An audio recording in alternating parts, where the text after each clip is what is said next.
High বন্ধুরা, পূজার kitchen জোনে সকলকে স্বাগতম। আজকের রেসিপি চিকেন চপ। এই চিকেন চপ বানানোর জন্য আমি কয়েক পিস বোনলেস চিকেন নিয়েছি, আর সেগুলোকে ভালো করে মিক্সিতে পেস্ট করে নিয়েছি। আর নিয়েছি কিছু কুচানো পেঁয়াজ ও একটা গোটা বড় সাইজের সিদ্ধ করা আলু আমি মেখে নিয়েছি এখানে।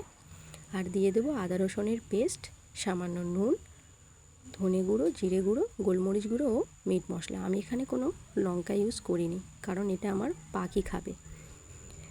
আর দিয়ে দেবো সামান্য পরিমাণে সোয়া সস। এবারে আমি এখানে বিস্কুটের গুঁড়ো নিয়েছি, এটা টোস্ট বিস্কুটের গুঁড়ো। আর একটা বোল্ডের মধ্যে 2 চামচের মতো কর্নফ্লাওয়ার দিয়ে জল দিয়ে ভালো করে গুলিয়ে নেব। এবারে এই আলুর মাখাটাকে একটু গোল গোল লম্বা সাইজের করে বিস্কুটের গুঁড়োর মধ্যে কোট করে নেব, ঠিক এমন করে।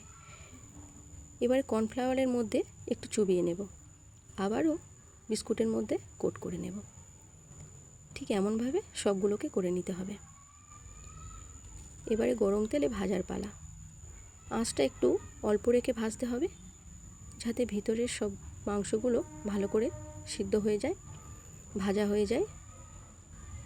একটু নেড়ে চেড়ে লাল লাল করে ভেজে নেব। এই পর্যায়ে আমার ভাজা হয়ে এসেছে, দেখো ঠিক এমন করেই ভেজে নেব।